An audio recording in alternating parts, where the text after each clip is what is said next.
আজকে প্রিয় দর্শক, আজকে আমি আমার দর্শকদের জন্য খুব সুন্দর একটা বেগুন রেসিপি ভাজি দেখাবো। তো প্রথমে আমি প্যানে গরম দিলাম তেল, তারপরে তেলের মাঝে আমি বেগুন ছেড়ে দিলাম। বেগুনগুলো আস্তে আস্তে যখন ভাজা হইব, ঠিক সুন্দর একটা ভাজা হবে বেগুন। আসলে এইভাবে বেগুন ভাজি রেসিপিটা যারা করবে তাদের মুখে খুব টেস্ট আসে।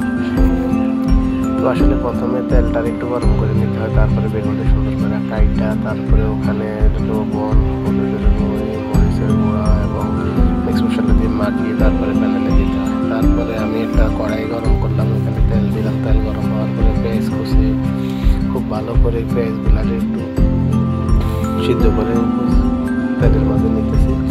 হালকা একটু লবণ দিয়েছি, লবণ দিয়ে দিচ্ছি এখানে, যাতে করে পেঁয়াজটা একটু নরম হয় তাড়াতাড়ি শর্টকাটের মধ্যে। তারপরে আমি পেঁয়াজের পরে আমি কটা কাঁচামরিচ ফলি করে নিলাম, ওগুলারে ফলি কাঁচামরিচগুলার সাথে একটু আদা রসুন দিয়ে দিলাম। এখন খুব নাড়ানাড়ি করতেছি কিছুক্ষণ পরে এগুলার একটা কালার আসবে। তো এর ফাঁকে দিয়ে বেগুনগুলা কেমন ভাজা হইতেছে সেটাও একবার দেখে নেব। তো পেঁয়াজগুলো মোটামুটি অনেকটা সুন্দর একটা কালার কিছুক্ষণের মধ্যে চলে আসবে। নাড়ানাড়ি করতে করতে নাড়ানাড়ি করার পর্যায়ে পেস্ট একটু নরম হয়।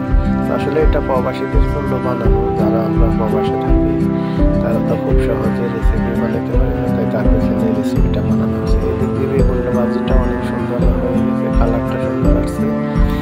তবে বেগুন ভাজিতে কিন্তু তেল বেশি লাগে, এই জিনিসটা একটু খেয়াল করতে হয় আর কি। তারপরে আমার বেগুন ভাজি হয়ে যাওয়ার পরে আমি পেঁয়াজের উপরে বেগুন ভাজিগুলো দিয়ে দিলাম, দিয়ে কিছুক্ষণ নাড়াচাড়া করতেছি। আসলে এই টাইপের বেগুন ভাজিগুলা খেতে কি সুস্বাদু, একবারে যদি আপনারা তৈরি করে খান একবারে মুখে লাগে থাকে। আসলে নতুন মানুষ তো স্পেশাল করে বলতে পারি না, যা পারি তা হয়তো মন মতো হয় না, কিন্তু পাকটা অত্যন্ত সুন্দর এবং দেখে জিভে জল আসার মতো একটা পাক। তো হয়ে গেছে আবার ইনশাল্লাহ বেগুন ভাজি। আমি এর উপরে কিছু ধনিয়া পাতা কুচি করে রাখছি, ওগুলো এখন দিয়ে দিচ্ছি। দিয়ে দেওয়ার পরে একটু ঢাকনা দিয়েছিলাম, ঢাকনাটাও আপনাদেরকে দেখানো। তো হয়ে গেছে আমার মজাদার বেগুন রেসিপি। আশা করি খেয়ে অনেক মজা পাইবেন।